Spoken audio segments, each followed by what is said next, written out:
I'm Marc Stevens, author of Government Indicted. The website, of course, markstevens.net. The website, we also have the radio show, which we're live most Saturdays from 4 to 7 Eastern Standard Time on LRN.FM. That is the Liberty Radio Network. And we're going to be talking again about the American terrorist organization, the Internal Revenue Service. And this is the head of the IRS, and it's not the actual agent, Joseph Teti, that we'll be discussing. I can't find a picture of Joseph Teti, so I figured I'd just use his boss. But I don't want anyone to think that Mr. Teti is and the boss is one and the same. He's just an appeals agent. He's one of the supervisors. Let's take a look. This is the letter that he sent there. Joseph Teti, appeals team manager. I believe he's out of Maryland. And for those I had mentioned before, we're going to just discredit this man and show publicly with his own letters, documentary proof that the IRS is a terrorist organization, that they have a serious issue with the truth. Even when it would serve them, they tend to lie. That's all these people can do, and this includes this Veronica Brooks. She has a problem with the truth also. Her mind is already made up that the man that I'm working with she already has told us that that the laws apply and that there's jurisdiction. So, so much for the appeals office being fair.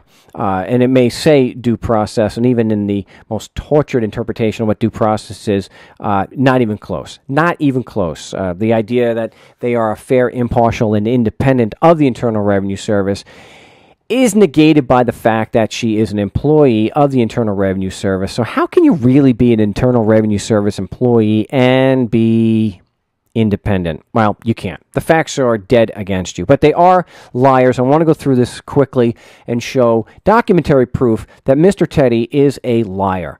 And he put it through the mail. And so he's committed several felonies under their code.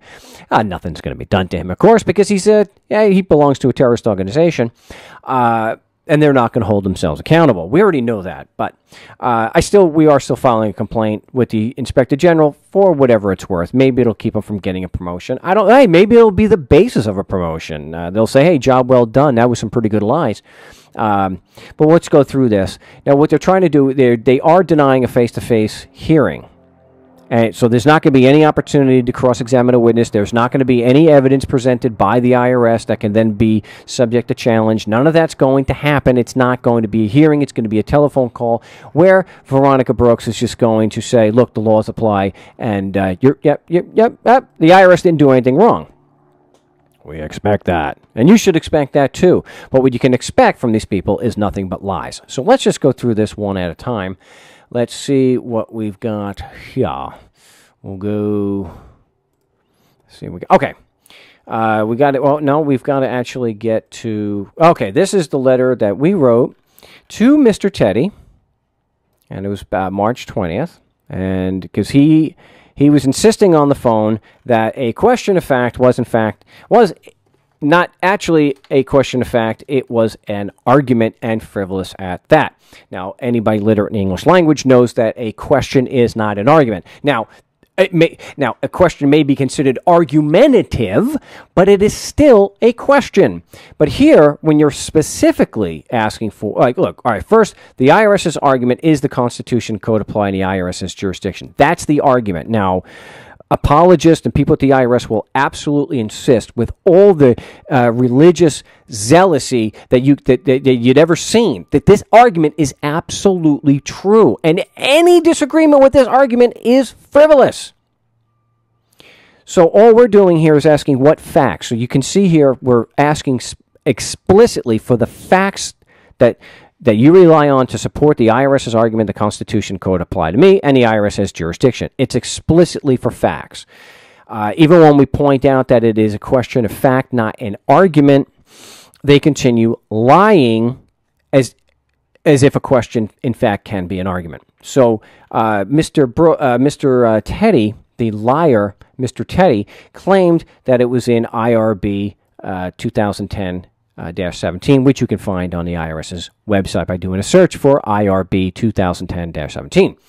He initially claimed that, and I quoted him I actually looked it up on, while I was talking to him, and I pointed out that what is in that document is nothing but issues of law and legal interpretation.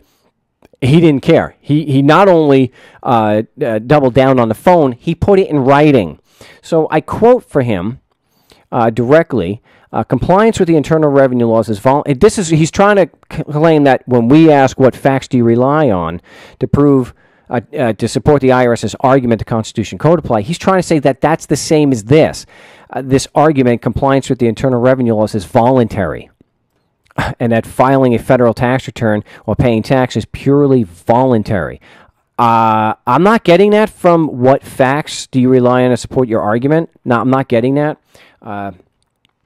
So even though he's lying, he continues to do that. So I point out that is an issue of law, of legal interpretation, not an issue of fact, and that his supervisor doubled down on it also. So I said, please provide in writing, as you said you would, the exact section of IRB 2010-17 where asking for facts an IRS argument is based is a frivolous argument. Okay. So we get a response. Again, I can't point, and we're going to keep coming back to this and comparing. He's saying, he's saying that this question is a frivolous argument in the IRB 2010. What facts do you rely on to support the IRS's argument the Constitution and Code apply? Let's go to his actual response and point out the lies. See, this is how you do it. You gather your evidence, and I don't just accuse him of lying. I'm going to demonstrate it. So we're going to go down here through this form letter that he sent. There it is. Contention or argument. Taxpayer is not a citizen of the United States and thus is not subject to federal income tax laws. Some individuals argue they have rejected citizenship in the United States in favor of state citizenship.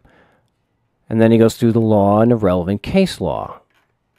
Oh, okay. Okay, that looks like okay, what does that have to do with the question of fact? Nothing as far as I can tell. It didn't even mention citizenship. Do you see citizenship mentioned in here? Not in our position, and I have the same position. What facts do you rely on? So this is clearly a lie. Well, it's not the only one there. There are obviously a few pages left to go, Mark, and maybe he's just giving you, it's going to be contained. Okay, well, let's look at the rest of them. We know it's got nothing to do with this because it's an issue of law. So let's go down to, 2, contention. The United States consists only of the District of Columbia, federal territories, and federal enclaves. Okay, well, let's see. Our position was, yes, what facts do you rely on to support the IRS's argument? So, again, nothing to do with contention number 2. None of this is relevant, although you'll always see the Breecraft stuff quoted. Oh, okay, here we go. Contention. A collection due process notice is invalid because no certificate of assessment is attached. Okay, what does that have to do with what facts you rely on? Oh, it's got nothing. Okay, so that's got nothing. Okay, that's not a response. Okay, contention. Verification requires the production of certain documents. Oh, okay, we're not asking for documents. It's direct appeals to obtain verification from the IRS office collecting the tax. Neither statutes nor regulations require the officer to rely upon a particular document. Okay. What does that have to do with, what facts do you rely on to support the IRS's argument the Constitution Code apply to me? That's got nothing to do with that. So this is not a response to me. Let's see. What else have we got? Well, this is the last one. It's not looking good for Joe Teti.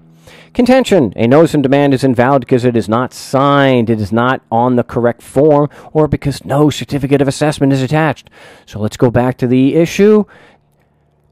Nothing to do with whether the form was signed. It's what facts do you rely on to support the IRS's argument the Constitution and Code apply to me? So you can see that their response is nothing to do. It's non-responsive. And it's a lie. Joseph Teti flat out lied. Question of fact is not an argument, and it's not contained in their sacred little law books. Question of fact is not a frivolous argument. Why? Because it's a question of fact. It's not a legal argument. It's not an argument.